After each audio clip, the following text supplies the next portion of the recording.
CAG की report को लेकर हाईकोर्ट की तरफ से क्या क्या टिप्पणी की गई थी उसका विस्तार से सदन के अंदर उल्लेख कर रहे हैं स्पीकर विजेंद्र गुप्ता। आइए इसी पर कुछ और जानकारी, कुछ और अपडेट्स हम लेते हैं। मेरे सहयोगी बलराम भी हमारे साथ जुड़ गए। बलराम, कुल मिलाकर सीएजी की रिपोर्ट पर आर पार की स्थिति नजर आ रही है, चाहे वो सदन के अंदर हो या फिर बाहर।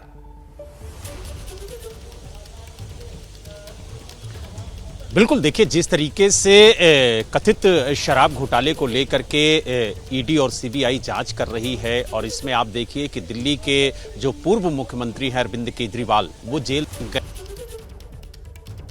मंत्री थे मनीष सिसोदिया वो भी जेल गए और तमाम लोगों की गिरफ्तारियां हुई।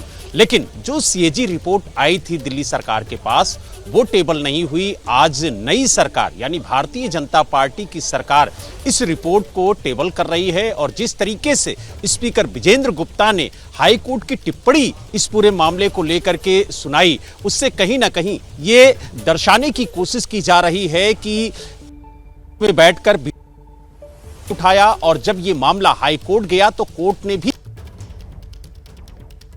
सीएजी रिपोर्ट टेबल करने से पहले यानी सार्वजनिक करने से पहले जिस तरीके से हाई कोर्ट ने टिप्पणी की उसको भी उन्होंने बताया। लेकिन अब देखिए इस पूरे घोटाले से जो परत दर परत हैं, जो पर्दा है वो उठता हुआ नजर आएगा और सीएजी रिपोर्ट के जरिए भारतीय जनता पार्टी ये बताने की कोशिश करेगी कि किस तरीके से दिल्ली के अंदर शराब घोटाला हुआ और जो आरोप भारतीय जनता पार्टी पिछले कई वर्षों से लगा रही थी वो आरोप सच साबित हुआ। तो यानी कहीं ना कहीं एक बड़ा हथियार भारतीय जनता पार्टी के हाथ ये सीएजी रिपोर्ट के तौर पर लगा है। और सबसे बड़ी बात यह है कि जब सरकार में भारतीय जनता पार्टी आई, क्योंकि जब विधानसभा चुनाव था तो प्रधानमंत्री नरेंद्र मोदी ने खुद मंच से दिल्ली की जनता को यह भरोसा दिलाया था कि सभी 14 रिपोर्ट जो है सीएजी की वो टेबल की जाएंगी। और अच्छा बलराम, इस बारे में कुछ जानकारी मिल पाई है क्या कि क्या है, क्या किन बातों का जिक्र है इस रिपोर्ट में?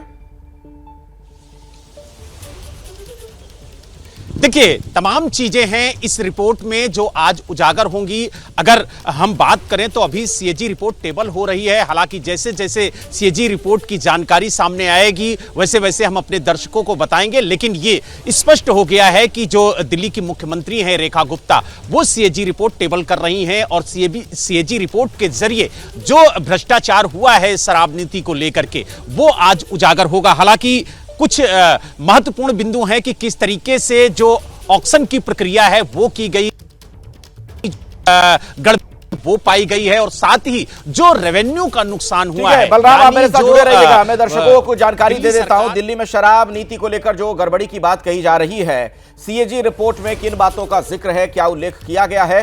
देखिए दिल्ली की शराब नीति में क्या गड़बड़ियां हैं इसके बारे में इसमें विस्तार से कहा गया है। अच्छा बलराम, कुछ इसी पर बता रहे थे शायद। हाँ बलराम बोलिए।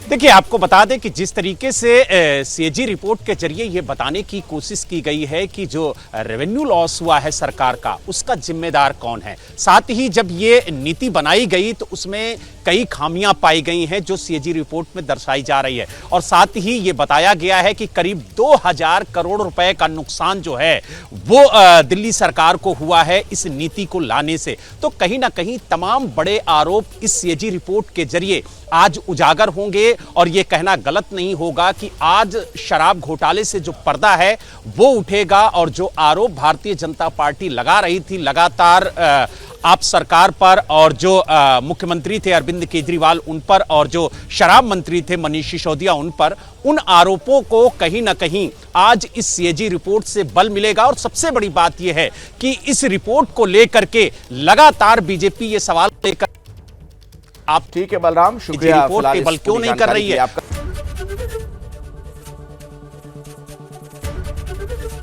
एबीपी गंगा, खबर आपकी, जुबान आपकी।